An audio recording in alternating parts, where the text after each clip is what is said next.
जेव्हा आपण आकारांमध्ये सममिती पाहतो, तेव्हा वास्तविक जीवनात ते शोधण्याचा प्रयत्न करतो. आपल्याला दैनंदिन जीवनात आपण ते कुठे पाहतो?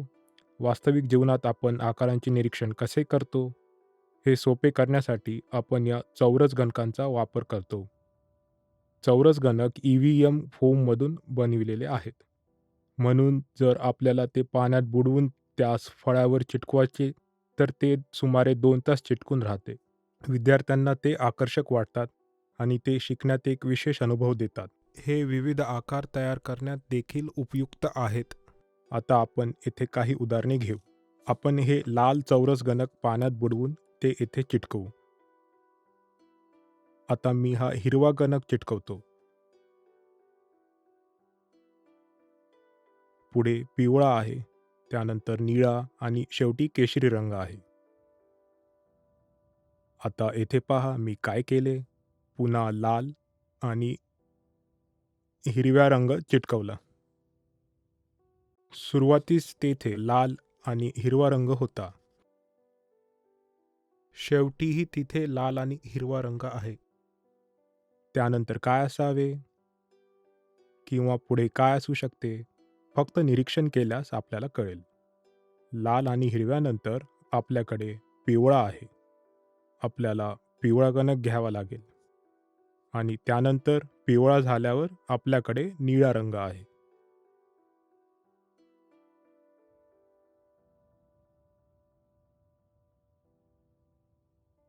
निळ्यानंतर आपल्याकडे काय आहे? आपल्याकडे केशरी रंग आहे. जर आपण रंगांचे निरीक्षण केले तर आपल्याला कळेल की आपल्याकडे लाल, हिरवा, पिवळा, निळा, केशरी. जर आपण पाहिले हे 5 आणि पुढील 5 यात काही साम्य आहे का? आपण त्याचे चांगल्या प्रकारे निरीक्षण केले तर आपल्याला हे कळेल की हे एक क्रमवार पद्धतीने पुढे चालू राहील. मला सांगा पुढचा रंग कोणता असेल?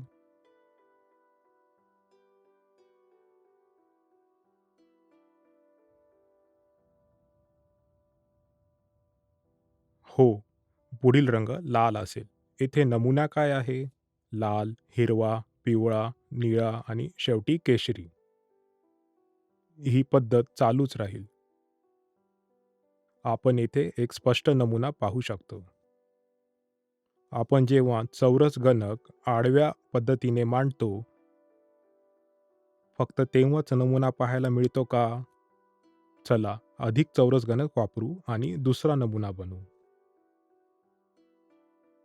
मी काय करीत आहे ते पहा.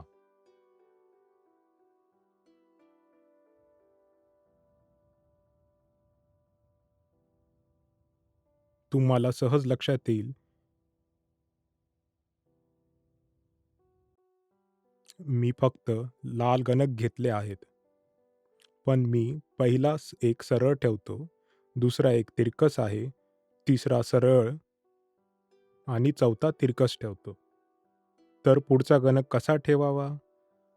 आपला हा रंग पाहू शकतो का? हे ठीक आहे का? तर आपल्याला कोणता नमुना चालू आहे याचे निरीक्षण करण्याची आवश्यकता आहे. आपण येथे निळा चौरस गणक ठेवू शकतो का? नाही.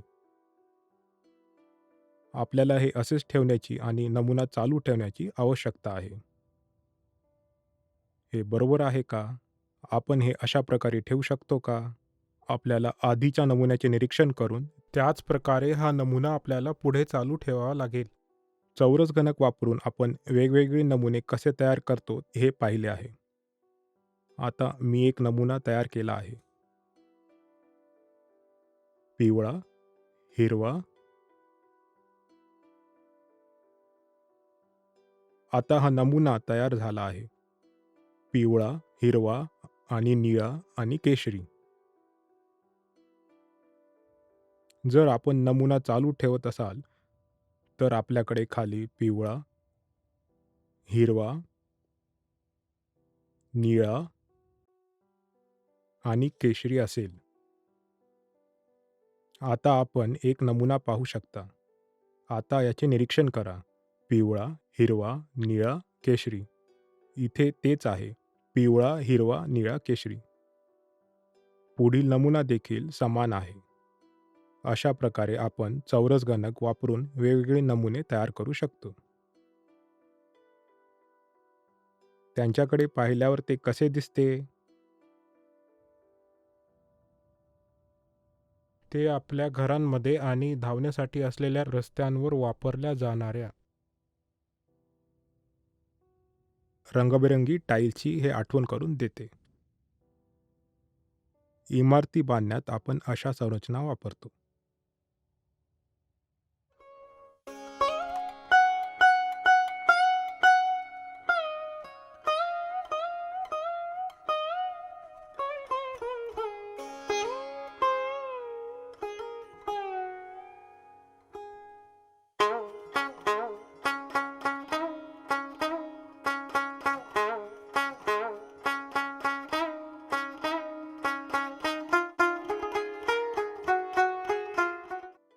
चौरस गणक वापरून आपण नमुना कसा तयार करू शकतो हे पाहिले आहे. आता काही ॲबॅकस रिंग्स वापरू. आता आपण या ॲबॅकस रिंग वापरून आपण नमुने कसे तयार करू शकतो ते पाहू.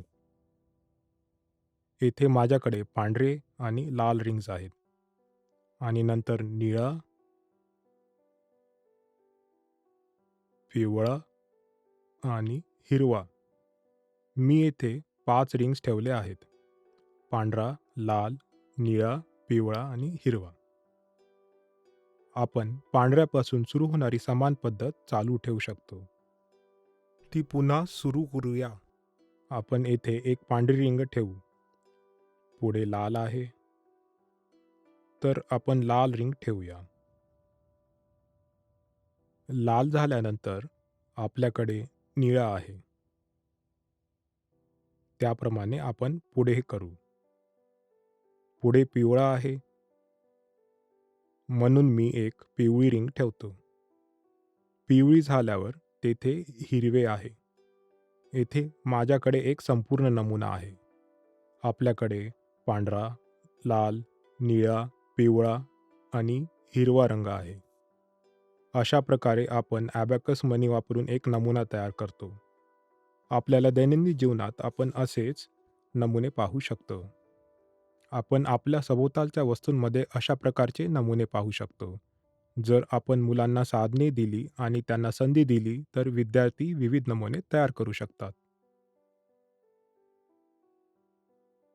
आता माझ्याकडे एक वेगळे साधन आहे. ही संख्यारेषा आहे. तुम्ही याचे निरीक्षण करा. याला संख्यारेषा म्हणतात. जर तुम्ही याच्याकडे लक्षपूर्वक पाहिले तर तुम्हाला कळेल की यात मणी 2 वेगळ्या रंगाचे आहेत. हे पांढरे आहे आणि हे लाल आहे. पांढरा आणि लाल नंतर आपल्याकडे कोणता रंग आहे? आपण येथे एक नमुना शोधू शकतो का? हो, आपण करू शकतो. लाल, पांढरा आणि पांढरा. तीच पद्धत चालू आहे.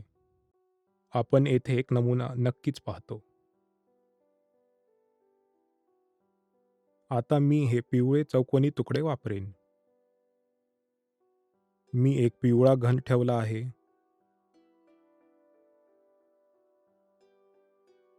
त्यापुढे मी 3 चौकोनी तुकडे ठेवतो.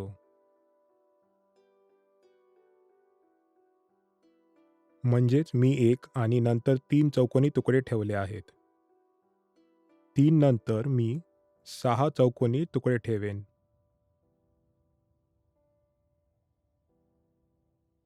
आणि 6 नंतर जर तुम्ही निरीक्षण केले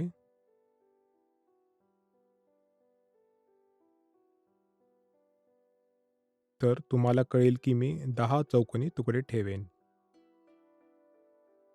आपल्याकडे येथे एक पिवळा घन आहे. आपल्याकडे येथे 3 चौकोनी तुकडे आहेत. मग आपल्याकडे 1, 2, 3, 4, 5, 6 पिवळे चौकोनी तुकडे आहेत आणि येथे आपल्याकडे 1, 2, 3, 4, 5, 6, 7, 8, 9, 10 पिवळे चौकोनी तुकडे आहेत. आपण येथे संबंध पाहू शकतो का? त्याच्या शेवटच्या स्तराकडे पहा. आपल्याकडे येथे 1 आहे. येथे आपल्याकडे शेवटच्या स्तरावर 2 आहेत. 3 तेथे, 4 येथे आहेत. जर आपण पुढील स्तराकडे पाहिले तर आपल्याकडे येथे घन नाही. आपल्याकडे येथे 2 आणि तेथे 3 पिवळे चौकोनी तुकडे आहेत. तीच पद्धत पुढे पाहिली जाऊ शकते. आपल्याकडे एक पिवळा घन आहे. येथे 3, येथे 6 आणि येथे 10 आहेत.